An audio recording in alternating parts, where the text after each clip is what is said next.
When we return to our planet, the High Court may well sentence you to torture. He likes movies, we like movies. SeptumSin versus the world. SeptumSin versus the world. SeptumSin versus the world. SeptumSin versus the world.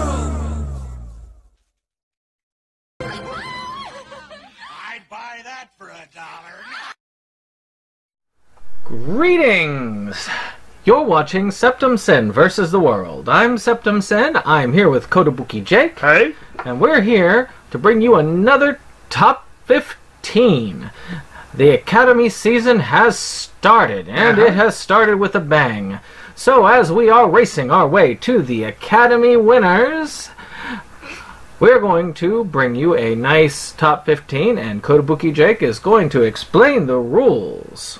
Alright, I got some explaining to do, huh? Yeah. So basically, we want to do, this is a list of people, or theoretically at least, we ended up with a couple people who are kind of coming into their own and just got snubbed this year, but theoretically this is a list of people who are overdue for Oscar love.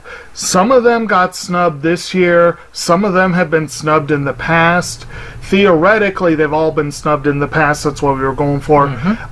They're all people who are very talented people in the industry who have done Oscar-level work, whether or not they were fully snubbed or they just missed out because of a crowded field of contenders one year.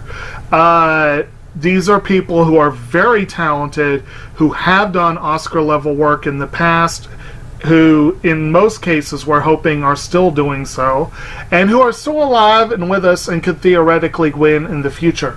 A couple of them are extremely old, but you never know. You never know. One of them is never going to die. We know this. This is a given. But anyway, she's one of the honorable mentions. But anyway, for the basic criteria for this, well, I guess I've covered most of the basic criteria. We tried to come up with a pretty diverse list. Unfortunately, we learned firsthand how nominations can sometimes not go the way they're planned. A lot of women in the honorable mentions. And there's a lot of diversity primarily in the honorable mentions. And the main list, really. There's some in the main list. We tried to do diversity of roles as well. I tried, at least. I specifically sought out a cinematographer for my list. I looked for actors and directors and tried to get some people in from other branches. I'm not sure how hard you were looking for different roles, but you got some different roles. I did some different roles. And one of them is on there for a particular reason, which is not what you would originally think. Well, that's always fun. And as far as I'm concerned, this was one of the harder lists for me, but that's because I don't think of people, I really don't think of names. I think of films. And so to me, it was a lot harder. To me, it was something that I wanted to make sure I had a personal touch with. If I did not have a personal case to make, then to me it's a worthless thing, because I can't make a case for somebody I have no interest in. Well, luckily for me, well, unfortunately for me, I had a lot. This is my rough draft. There are so many people. I'm going to have to do this list again. He is a names person. Yes, I am a names person. This is my thing. I like it. And this is one of the reasons why I notice when people get overlooked. But I am sometimes shocked by, on this whole list, there were two people who got nominated this season by the Oscars. Mamoru Hosoda finally got a nomination, is vastly overdue, got a nomination as director of Mirai, or rather as the producer, director of Mirai. And Sam freaking Elliott. The dude's been in film for 50 years. Got his first ever nod. this year. They were looking at your list. Yeah, exactly. But that's a good example of what we were going for, is people that were vastly overdue. I could cite a couple Sam Elliott roles and a couple of Hostess films that should have, but and if we were to do a list on straight films that got snubbed, I know you'd have some Hostess films you put on there. But so are we ready to launch into it, I guess? Yep. First, we're going to launch into it with one of those people who is a multiple threat. This person has multiple credits as an actor, writer, director, composer, songwriter. He has been involved in a lot of different aspects of filmmaking. And I'm speaking of Christopher Guest. What's up? Oh, number 15. I said starting off, but okay. Number 15. Christopher Guest. I mean, whether you're talking about his performance as Count Rugen in Princess Bride, or Corky St. Clair in Waiting for Guffman, or particularly his roles as Harlan Pepper in Best in Show, or Nigel Tufnell in This Is Spinal Tap. I mean, these are like some Oscar-level performances, some classic roles. Rugen and Tufnell are iconic roles. There's no question about it. But in addition to that, as the writer and director, he could have gotten, should have gotten, a nod for writing Best in Show. He could have gotten a director nod there. Writer-director nod for A Mighty Wind. Writer-director nod for Waiting for Guffman. For Your Consideration wasn't as good, but it could have at least gotten a writing nod. He co-wrote Spinal Tap with Rob Reiner, who the director of the film. So, and in addition to that, he has songwriting credits for A Mighty Wind. A Mighty Wind got one nod, if I remember correctly, and it was the song A Kiss at the End of the Rainbow. But Guest co-wrote about 4 songs on the soundtrack, including the title track, A Mighty Wind, and his group, the Folksmen, did a group called Old Joe's Place, did a song called Old Joe's Place. For Spinal Tap, I cited Stonehenge and Listen to the Flower People. I mean, think of all of those would have been wonderful opportunities to give this man some Oscar love. He is still sporadically active. I think his most recent credit is 2 years ago, but I think he's still, if he has another mockumentary in him, that Oscar needs to sit up and take notice. Or even if he just writes a song for Rob Reiner's next film or something, this is a man that needs an Oscar. He has 89 acting roles there, according to IMDb. And they don't count. You count individual TV episodes as credits. I don't really bother with that much, but I can imagine some of these would be very, very high. He's got some producer credits here, and again, 16 as a director. Are you doing? You're doing individuals here, the individual episodes, or just per IMDb? Okay. IMDb only credits him one. Oh, you're right, and he's credited 25 times as writer. So there you go. So yeah, and then soundtrack credits. 6, Yep. I mean, he was credited as a composer. He, Reiner, Harry Shearer, and Michael McKean were credited as composers on Spinal Tap because they basically did all the music together. They wrote most of the songs together. And if you've never seen Spinal Tap, I mean, that's just that's a classic. And his award, he's listed the awards here, so let's go ahead and say these are non-Oscar awards. Guest has 9 wins and 19 additional nominations. Yep. Okay. So our next person, number 14. Yeah. Our next person has a big awards history.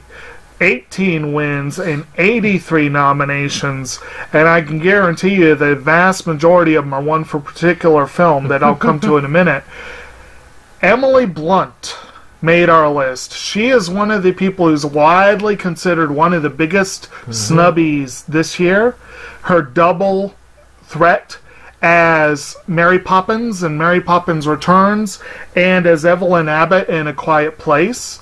She got no Oscar love, but she's never had any Oscar love, and it baffles me. She has had as Rachel in Girl on the Train. She played Kate Macer in Sicario, Nora in Sunshine Cleaning. She's had some other really good roles in Devil Wears Prada and some other good stuff. But I guarantee you, of all those awards, the vast majority of them, and the most definite snub on her resume was playing Queen Victoria in The Young Victoria. She really should have got an Oscar nod for that I'm one. surprised she did not get, because that one did get some Oscar love. It did. And she has had 43 credits to her name as an actor. She is primarily known as an actor. She hasn't really branched out too much, but she does sing, and she sang apparently on the Mary Poppins soundtrack. 8? And what's that? 8 soundtracks. Yeah, probably mostly from that one. And so that's pretty much all I got to say on her. She's definitely a rising talent, very, very, very talented. If you've never seen A Quiet Place, the things the actors had to do to carry that one off, pretty impressive. Yeah. All right. Yep. So, I'm doing this so you have a placeholder. So number 13. Well, I was trying my best to think out of the box. And this was one he managed to get that I forgot, and I give him props. And I really do believe that anime has been scorned, Yes. and just kind of stricken from the record when it should be taken as seriously as anything else. Mm-hmm. And the one I've got on here, I've got a couple actually related to that. Mm-hmm. And the first one I have on this is Mamoru Oshii. Oshii. Yes. Mamoru Oshii. I mean, the man has had 13 award wins, 10 nominations, and those are only the ones IMDb lists. Right. And there are many more, I guarantee you, for these people that have not been listed by IMDb because they don't really cater to a lot of those foreign awards. They're kind of hit or especially the miss Asian on ones. anime. But 30 writer credits, 6 art department, 43 director credits as far as that goes. But there were 2 in this because I think the animated feature, of course, is a contender for most of these because that's where it would normally go. Then director, I think, as well. Did he actually have any production credits? Yes, and some of these. One of which is, of course, Urusei Yatsura, Beautiful Dreamer, which 1984, he did that. which to me is the best of the Urusei Yatsura movies. Many say it was the best written. The most famous one being Ghost in the Shell, 1995. It was one of the films credited to bringing anime across the ocean to the United States. It wasn't the main one. It wasn't Akira, but it was one of the big ones. Well, it was one of the pinnacles of the mid '90s wave. That was, and it really was one of the ones that showed people that anime could be popular in the theaters. And of course, one of the more recent ones, if you call 10 years ago recent, was the Skycrawlers. I felt Skycrawlers was robbed in many of these cases. And it was a well-written film. A lot of the acting was spot on, and just in general, it is a very good piece. Actually, a very, very rare vocal acting role from Oscar-nominated actress Rinko Kikuchi. Not to mention that it was very depressing, so it was very much an Oscar. Yeah, I was thinking it was a very Oscar bait movie, but of course, many of these were snubbed for the very fact that they were not just animated, but they were not United States animated for children. And they weren't Disney essentially at the time. Ghost in the Shell's not for children? I know. No, I didn't know that. Shock, isn't it? And actually, you gotta cite this as well. If you're talking about Oshii and his awards level, the second Ghost in the Shell, Innocence, was the first anime to screen in competition at Cannes. Yeah. So that was...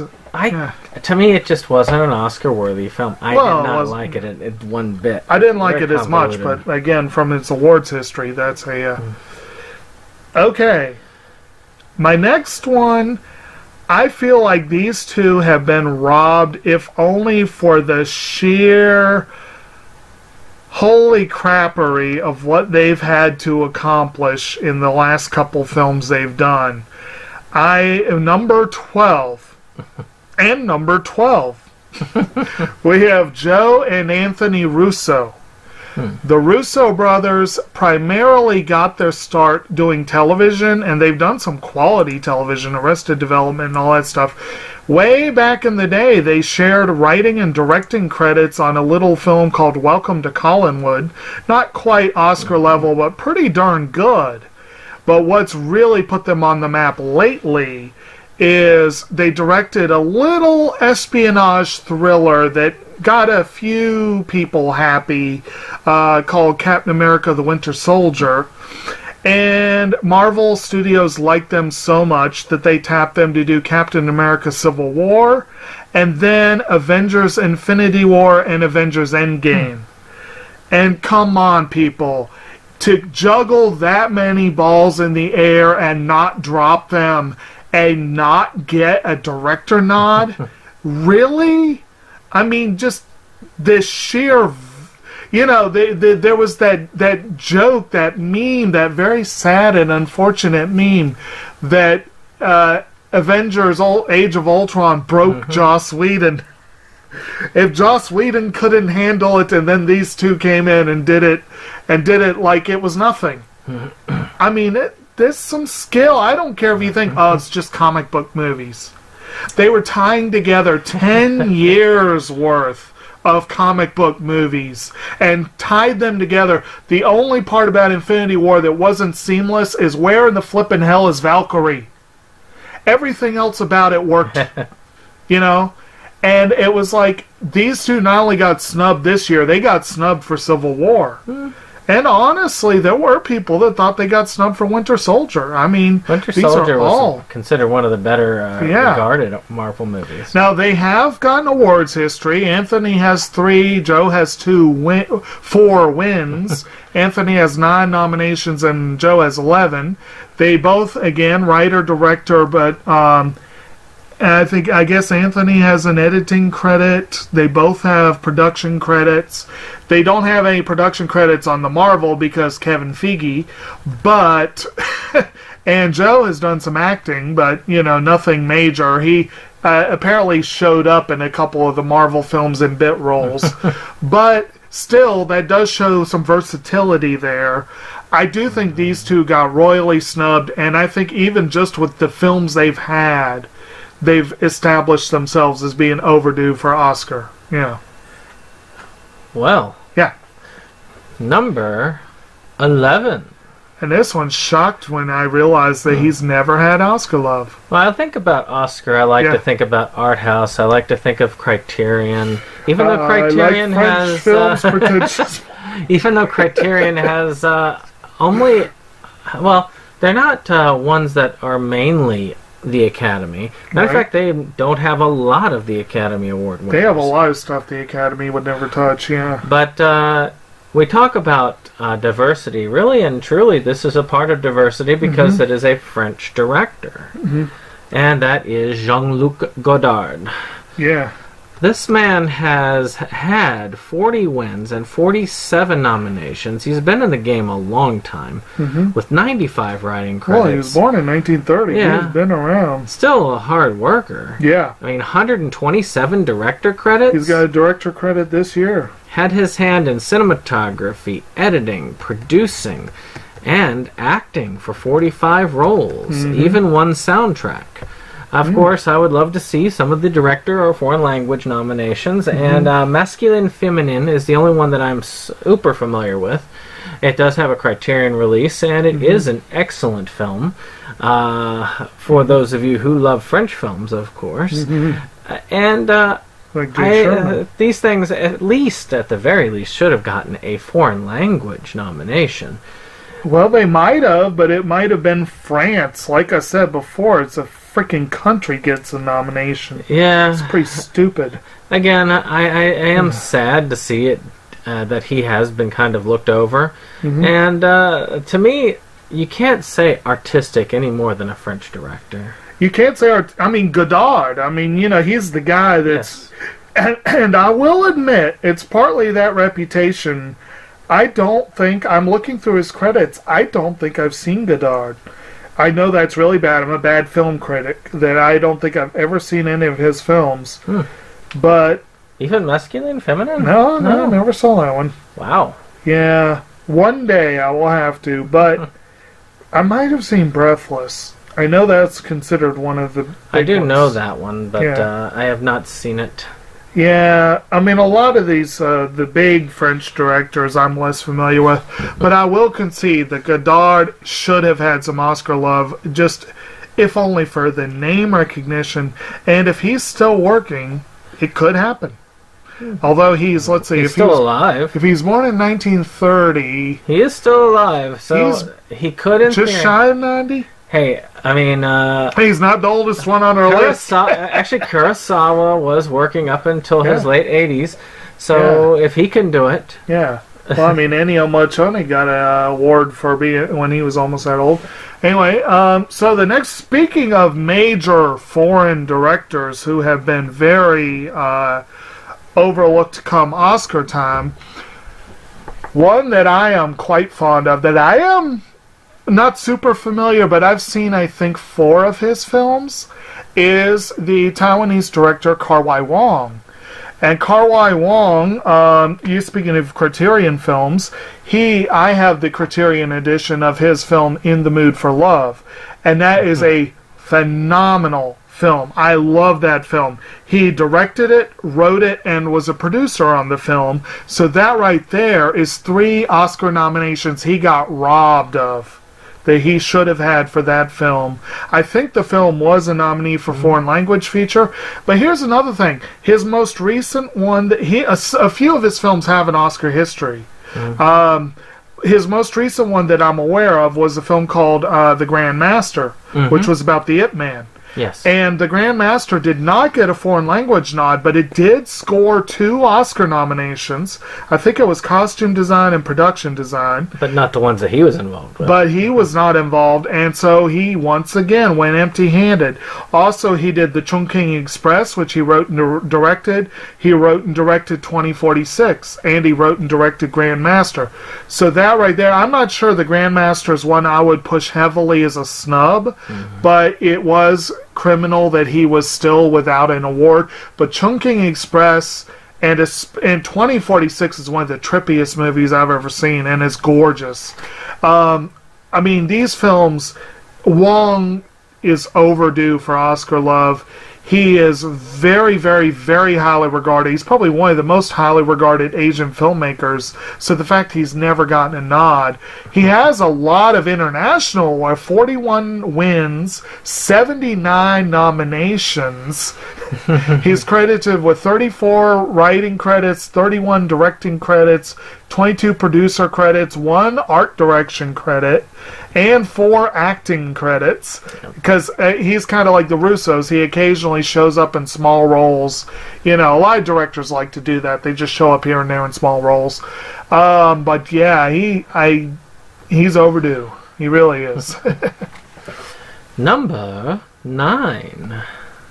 Yeah. Well, we talk about some people we left off that are kind of new and upcoming, though this one has been on the scene long enough that he could warrant. Right. And there are some that I would be willing to say could have been up, but I haven't seen enough of his work. I've only seen a lot of his TV work, and not so much of the movie work, except for one, which I thought was a strong snub this time, and that is Masaaki Yuasa.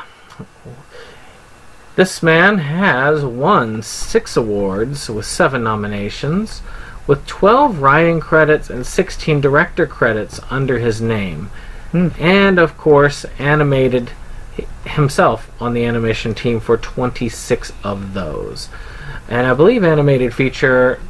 no, it doesn't go to the animators, does it? No. Which is stupid. It should go to the animators because they're animating it. No.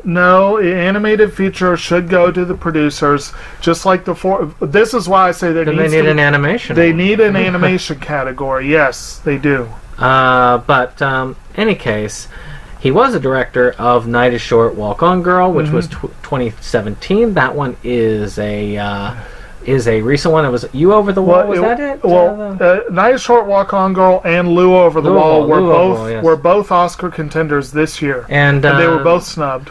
You know, he's also done some others. The Space. I can't think of the name of it, but there were a couple TV shows that had his unique flair. Tatami Galaxy, Devilman Crybaby. And Devilman Crybaby I've seen, and there was another one that was early on that he did have some relation with short film, Cat Soup. He had a hand in. Oh, he did? Yeah, I forgot about that one. Did Cat Soup have an American showing? I don't know. Probably not, because it is. So, hey, it could still be up for one. See, to me, Cat Soup would be perfect for short feature.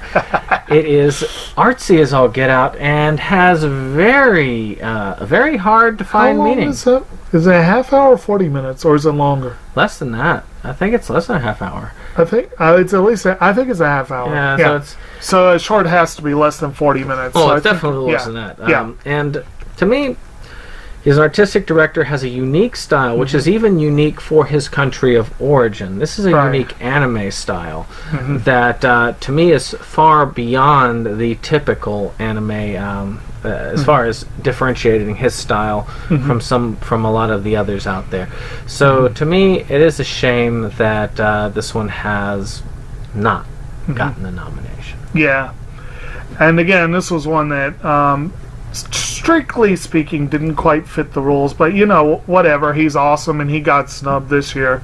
And technically the film's, again, Lou Over the Wall I think is a couple years older, and it just came here this year, so it's a little, well, if you add Cat Soup to it, then it makes your rules. Strictly speaking, they might have been in play for a foreign language feature last year, and they might have gotten snubbed then, but that's a whole other rant for another time. Anyway, next up on my list, when you try to look up this basic topic that we're doing, we've been doing a lot of foreign directors, and it's actually really hard to find lists like that.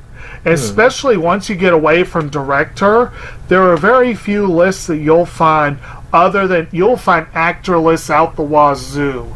There's so many people commenting on the actors that get overlooked, and then if you look hard enough, you'll find actress. See, he would definitely have done, because he was a producer on it. So there you go. Cool. Yeah, you're right.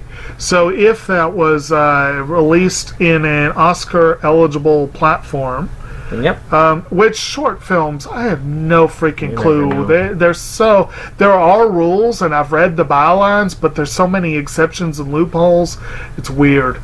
But anyway, so back to what I was saying. Yes. One person you frequently will see, actually my next two, you frequently will see on these lists, because why are they still overlooked?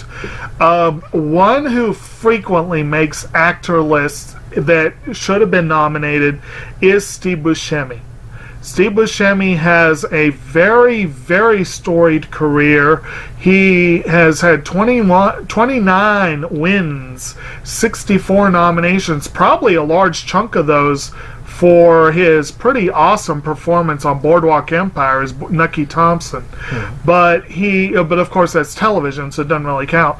He also has 3 credits as a writer and 16 as a director, mostly television work. He has done a lot of episodes here and there, but he has done a few movies. He's also got some production credits, 12 production credits, and a crap ton of acting credits, 159 according to IMDb. And if nothing else, this is the one specific one. Oh yeah, some soundtrack credits too. The one specific one, more than anything else. Oh yeah, did I say 8? Stupid shit. No, I think you said, but I'll put it in number 8. It'll be put in when I have my little interlude to Cat Soup again. Anyway, yes. One particular one that I know he got snubbed for, because I loved the film, and I remember the Golden Globe nod, and I remember what in the flippin' hell, and this is the one that everyone mentions, his role as Seymour on Ghost World. He should have had a nomination for that. That was a straight up snub. Some of the others that he's been mentioned, Carl Showalter in Fargo, Mr. Pink in Reservoir Dogs. He's had some other good ones. I put this one down. I don't know what you would think of this, but his role as Le Touriste in Paris Je t'aime, if only as a sympathy nod. He played a punching bag. He pretty much did. And Donnie Caravazos in Big Lebowski for the same reason. Shut up, Donnie. Yeah. Shut the hell up, Donnie. Only that's not the words that he used. Yes. But anyway, so he, and also, again, we're talking roles, or we were just talking about animation as a category we need. We also really, really need a vocal acting category. I'm not going to push Buscemi for his vocal acting in Hotel Transylvania, but he had Oscar-level work in Monsters, Inc. And if they had had that category, he would have been snubbed there, too. Yeah. You know. So, just food for thought. If he keeps doing vocal work, that's a big argument for that category. Well, number 7. Believe it or not, number 7 and number 5 came to mind right away. And number 7's surprising to me in some ways. As we know, the Oscars like to snub certain categories. Yeah. And one of those categories is horror. Mm-hmm. And we have ourselves a horror director, John Carpenter. Yeah. The man has 17 award wins and 19 nominations. I'm honestly surprised he has so few. It's, again, you don't know how many IMDb has overlooked, especially with horror and sci-fi. I mean, like, what is it, the Saturn Awards that's all about horror? And you would think that they'd... But 49 writing credits, 32 director credits, and 14 producer credits, and even 18 actor credits. He's even done electrical work. Yep. He knows that, and he has done the most important part for me is what I believe that I'm going to go down on because I can't see it. Okay. I'm going to go a step out of my safety box and say that to me the most snubbed was his original score for Halloween. Yeah. That is iconic. It is so simplistic, but at the same time it conveys such feelings of horror, dread, and to me is one of the more powerful ones. This is a man with 61 soundtracks to his name. He has worked in the music department 22 times and has 31 compositions. He Probably is, the most recent Halloween. Yes. He worked on the score. And he even talked about he wanted to do a video game soundtrack. He is a prolific composer. And on top of that, I wanted to go ahead and I include another one that has been overlooked, which is the movie Dark Star. Not just for score, but for direction as well. Dark Star, to me, is a sci-fi, and not technically it's horror, as more of a sci-fi comedy, a dark comedy. And, well, Dark Star, dark comedy. And for what they did with what they had, it was an amazing piece of work for 1974. And for that to be snubbed, it is a sad thing. But that is just my gripe. But to me, it's one of the ones I feel powerfully about that should have gotten a nod over the years. Right. He is one of the last of the great horror directors, because many of them have passed. I mean, Romero has passed. The one, gosh, who was it that did Freddy? What is his name? Wes Craven. Wes Craven. He passed. You know, I mean, he's like one of the last major ones we have left. So he really does need to get some acknowledgement. Yeah. And again, some of these ones I kind of was surprised. This one makes a lot of these lists, so it didn't surprise me as much as it might. But the fact that he keeps making these lists and Oscar keeps overlooking him, he is a super prolific actor with tons of credits to his name. Number 6 is Donald Sutherland. Has never had a competitive Oscar nomination. He was finally awarded an honorary Oscar, I think, last year. So he does technically have an Oscar, but he has never been in competition for an Oscar. He has 191 acting credits per IMDb. 3 producer credits, 2 writing credits, 4 soundtrack credits. I think he helped sing Suicide is Painless on MASH, which incidentally, his role as Hawkeye Pierce in MASH, right there is a pretty iconic role. But these are some of the others. In a movie where the director, Robert Redford, and the cast, Mary Tyler Moore and what have you, I believe Charlie Hutton, am I getting the Dutton? Am I remembering that?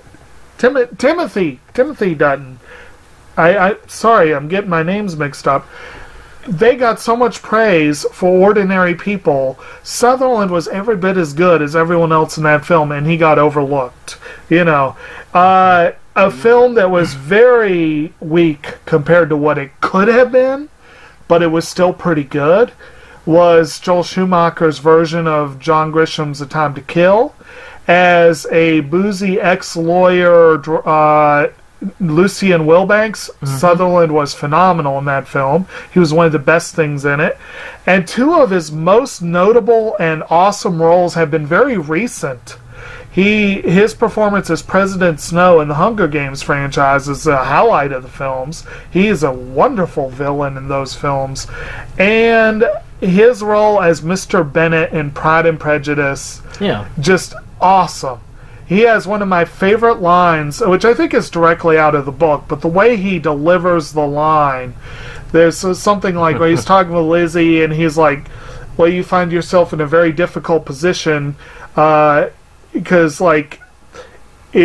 your mother will never speak to you again if you turn down this proposal, and I'll never speak to you again if you do, or you accept the proposal. And I know I butcher it, but you know what I mean. An indecent proposal, indeed. Indeed. But basically, he is a living legend. And he's somehow only had 18 wins and 28 nominations. So it's not just the Oscars who are missing the boat on this. But, yeah, I can't freaking believe he has never had a nomination. And I guess if Sam Elliott can do it, maybe next year will be his year, you know? Yeah, it's very possible. Yeah. Number 5. Yeah. This is one I also felt strongly about, and I almost switched it with my number 4. I think I did that. But because I did number 4 last minute, I ended up keeping it the way it was. You could switch. I mean, it doesn't really matter. They don't know what it is. I'm just noting it. I'm sticking with it. You know. This is a person that, to me, has been overlooked multiple times, and has a very good acting career. He has had 29 award wins and 60 nominations, as well as 46 acting credits. Mostly for a film I haven't seen yet. But I'm talking, of course, about Michael B. Jordan. He has plenty of these that he should have been up for actor, supporting actor. He is an excellent actor for roles like Fruitville Station and the 2 Creed movies, and of course the most snubbed role being his role as Johnny Storm and Fen Forstick. How dare you! No, of course I'm talking about his role of Kilgore in Black Panther of this year. This was not just a well-performed role. This was a role that had a lot of depth to it. It was well written. To me, he was the one that really stole the show in the end. I mean, his acting went above and beyond and made the character very iconic. I am surprised that he was left off of that list this year for supporting actor, especially with the love that Black Panther has gotten. Well, that's probably it. Again, I think they could only go so far with it before they petered out, you know. Still, I mean, to me, that is one of the main ones. I mean, there were some of them that I didn't feel it needed to get. And I do feel like Black Panther, the acting was really solid. I mean, not to knock the other Marvel ones, because I really think they've been consistently overlooked for the acting, but I do think that barring one particular role, namely Josh Brolin as Thanos, I do think that the Black Panther performances were the best Marvel performances of the year. And, yeah, Michael B. Jordan did a phenomenal job in that one. Yeah. Have you seen Fruitvale Station? I haven't gotten to it yet. I saw it when it was up for the nomination that one year, because the film did get a nomination, but it wasn't him, unfortunately. Was it like a screenplay nod? I can't remember what it got nominated for, but I remember looking at it because I thought, well, it can't be him. He got the nomination for Fruitvale Station. I was like, oh, nope. Didn't get the nomination. And I can speak for one that I know you haven't seen. I did see not just Creed. I haven't seen either of the Creeds. You haven't seen either one? Well, I've seen both of them. One of them. Yeah, I've seen both of them. A lot of people I've heard so many good things, though. Yeah, I would not really go and say that he was snubbed for Creed, mainly because that was a really strong year for actors. Oh, well. But he was on my short list. He is currently in my top 5 for Creed 2, but so far I haven't seen enough films. Yeah. But he did do a great job in both films. He did do a great job with Killmonger. He was one of the people that didn't make my cut, but I considered him. And there were a few here that I considered, but this was, I think, the first one on his list that I had actually seriously considered for this. And He will get a nod one of these days, but I guarantee you by the time he does, people are going to go, what, he didn't have one already? Yeah. It's kind of interesting. We had actually one of the lowest consensuses. The only reason why 3 of them have consensus is because I picked one of them at random off a list you sent me. So it's kind of interesting. Yeah. But speaking of said circumstances, number 4... This is the individual that I am, on the surface, intrigued with. He's got a film upcoming, which I will be seeing, and I do appreciate the man. He's a name I know. But I admit, I came to the end. 2 of mine turned up actually dead. And so I was looking for names, and he sent me a group of names as suggestions. So I said, oh, well, I'll pick these, and then he'll have them on his list. And this one did not end up on the list, but that is Kevin Smith.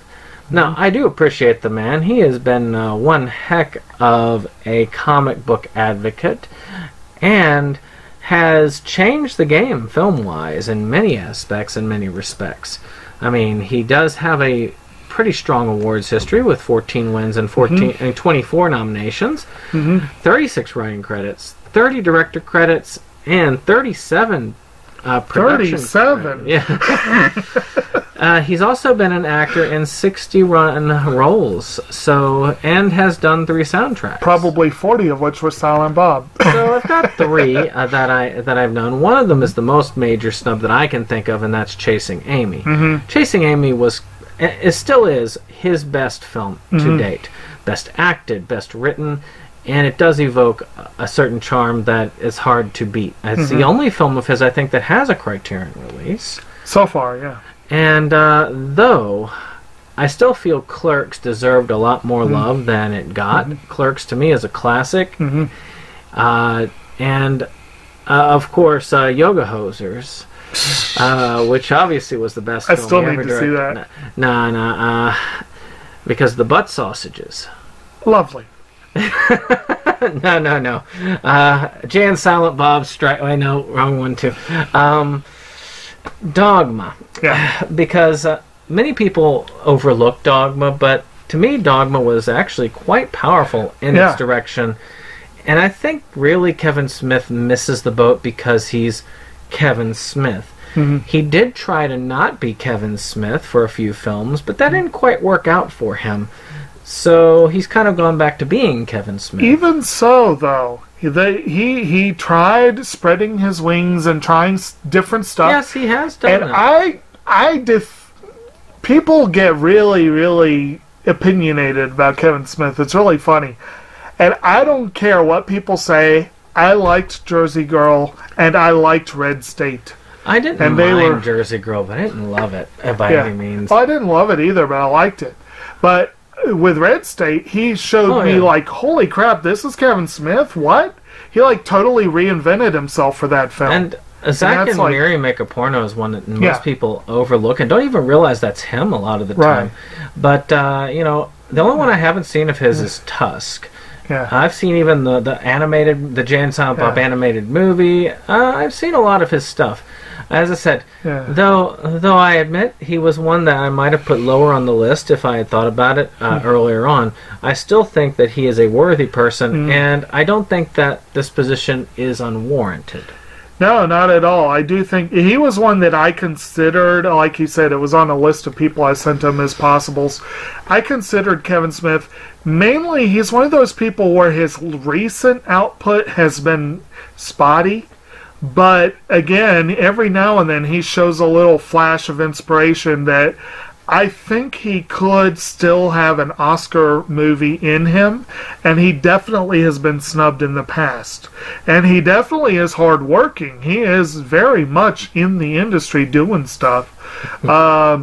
If nothing else, I could see him eventually scoring an adapted screenplay nod for some comic book movie or something. You know, that would be well deserved in more than likely. We'll see, but more than likely. So you said you want me to hit all these? Yep. Go for 'em. So there were 3 that we both put on the list, and one of them I put kind of low on the list, but I put him on there as much because of potential as anything, and to recognize a really, really, really, really hard-working dude who has been snubbed at least once.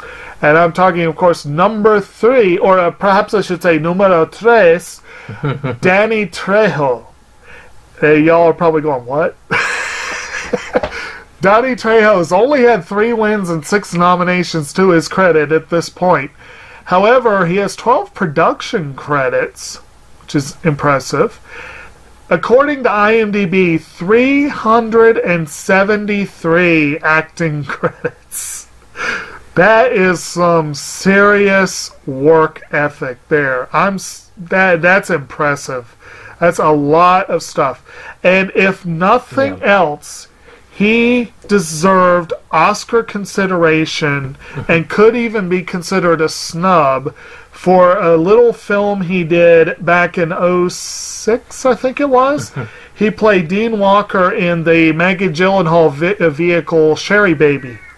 And a lot of people said that Gyllenhaal was snubbed for that film. She was. Yeah. But Trejo was awesome in that film. He really was. It was a full-blown Oscar-level role.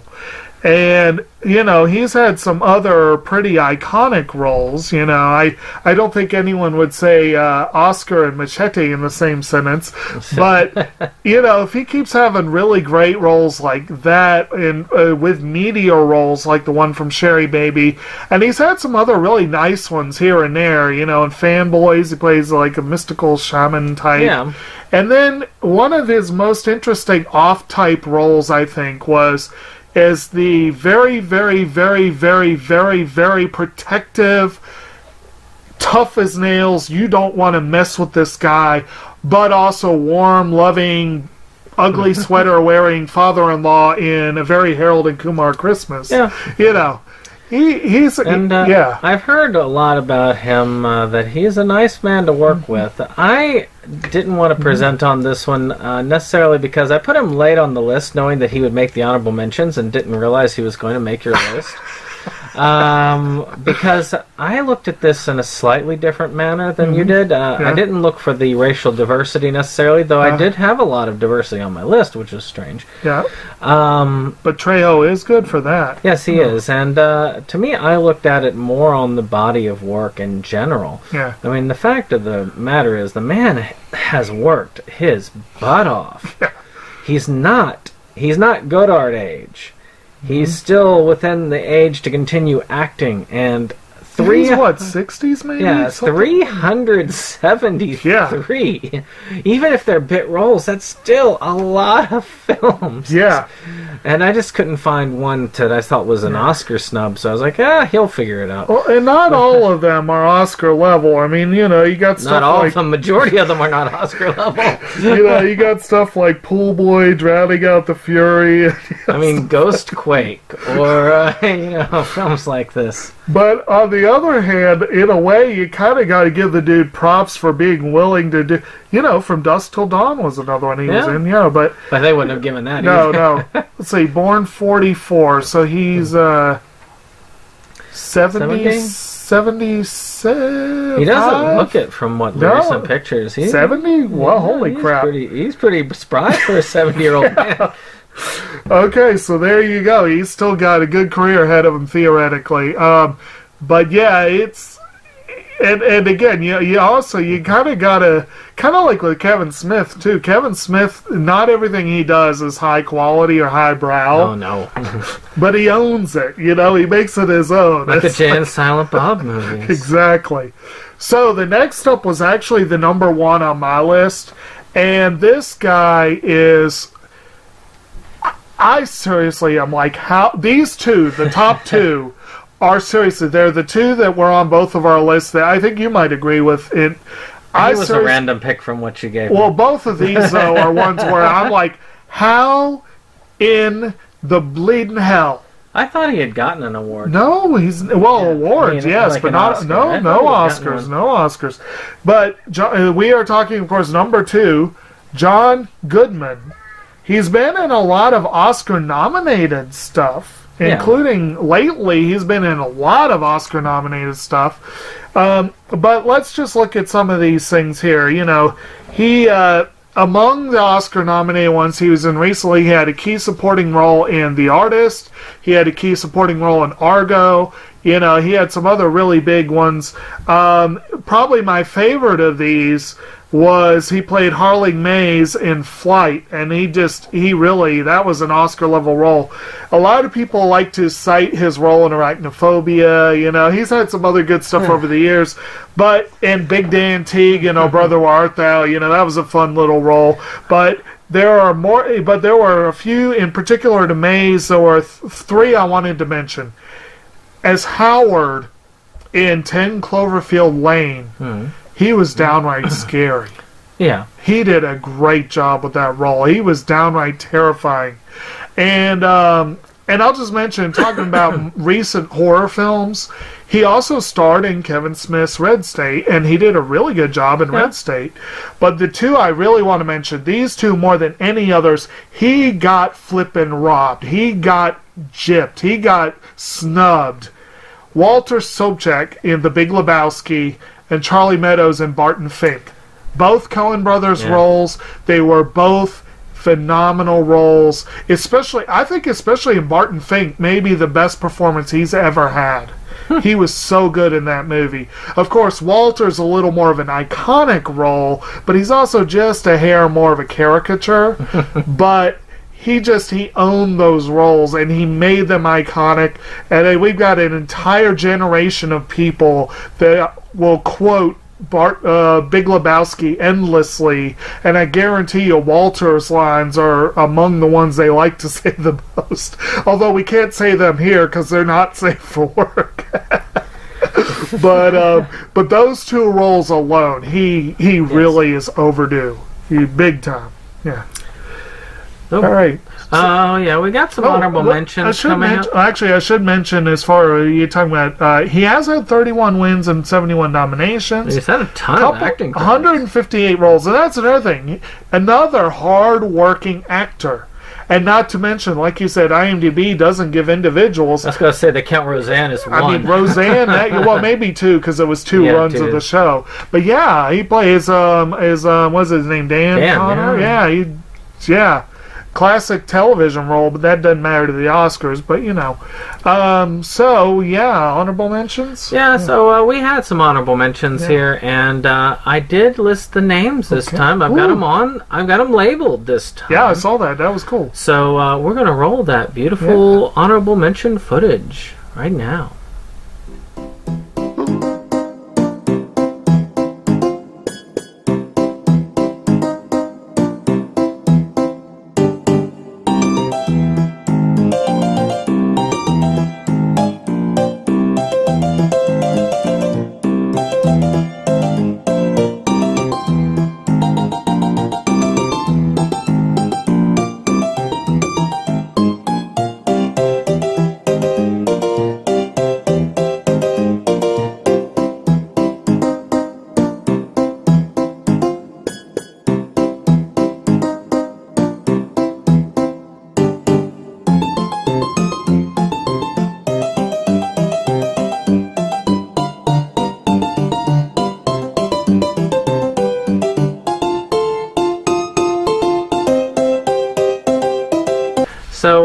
any case, we're going to move on now. Well, I do want to at least give a very brief on... I think if we're going to talk about them, we might as well make it a top, 30 list. Well, very brief, some of these. Agnes Godard is a cinematographer.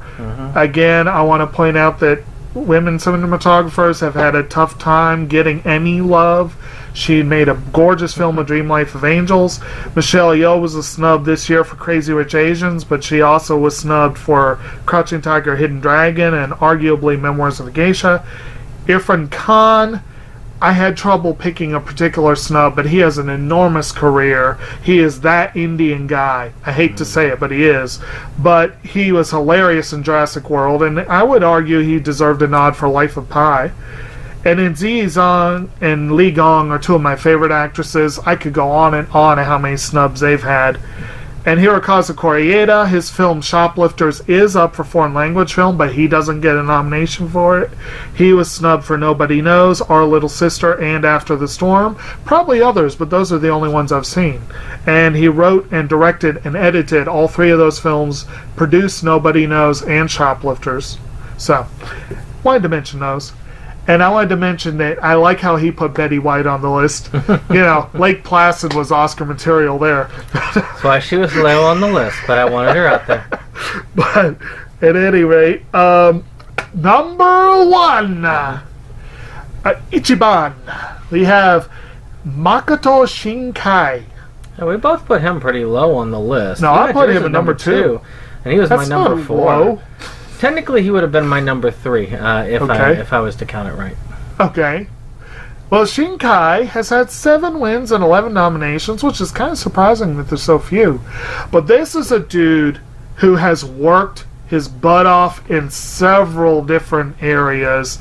IMDb lists him with 12 writing credits, 10 art department, 14 director, 9 cinematographer, 6 animation, 8 editor, 6 producer, 4 art direction, 2 special effects, 3 in the camera department, 2 as an actor, 2 for sound.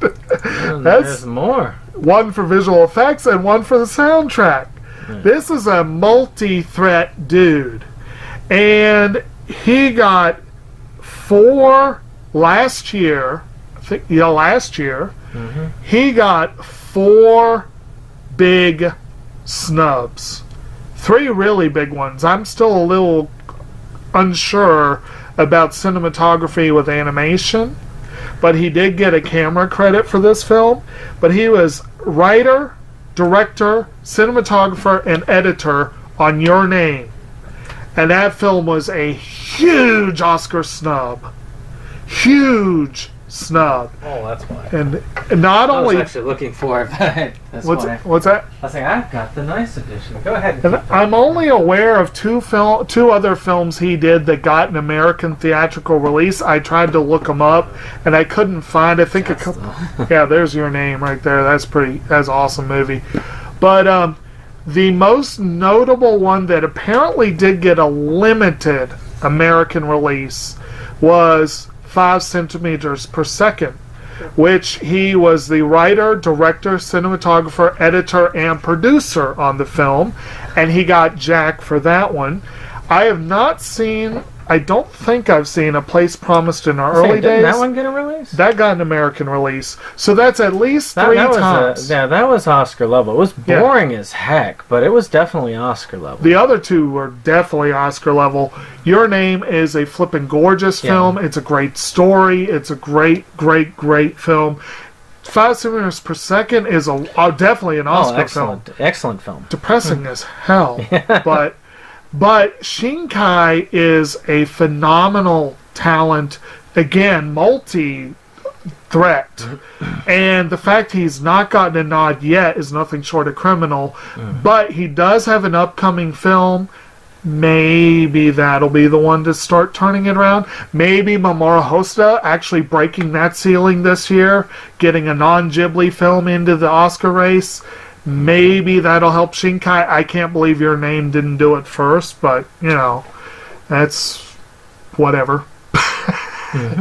But anyway, is that all you got to say on there? Yeah, that's pretty much it. I mean, Place Promised in Early Days, to me, was an Oscar film. You've seen that one, though. Have I? I there was one of them. I think that's There the was one. the Voices from a Distant I did Star see that was one. good. I did And see that one. A Place Promised in the early days, to me, was the most artistic of the group, even more artistic than 5 centimeters per second. Even more so than She and Her Cat? Yes. Oh. It was very, very... Well, like I say, it was very slow. But again, it was one that, I have to admit, animation, style, and direction was amazing. Now, as far as I can tell, I could not find any evidence that Children Who Chase Lost Voices got anything other than an Otakon performance. And I couldn't find any evidence that The Garden of Words even had an American screening. Yeah, I don't think it... But those were excellent films as well. Garden of Words is barely feature length. It's like 46 minutes. It's barely feature length, but it's a nice little film. She and Her Cat is a short film that maybe that was eligible. I don't know. This guy, so But short films, you can never tell. You can never tell. And at any rate, if we are good to go, I hope y'all had fun with this. We had fun with it. There's so many people I could, again, I've just got this huge list of people that, some of them I can't believe they've never been nominated. 2 that we didn't mention that show up again and again on the list are Jeff Daniels and Martin Sheen. You know, they keep showing up and it's like, what? Really? What? But at any rate, and we'll go ahead and give a shout out. He picked Constance Wu, and I was like, this is more of her breakout year, but she was great in Crazy Rich Asians. Claire Foy had a breakout year, but it's too early to say she's overdue. But my God, she got snubbed. So, anyway. Well, please, of course, like our material. Share, of course, with others. We need to get more of these out, and hopefully more watches.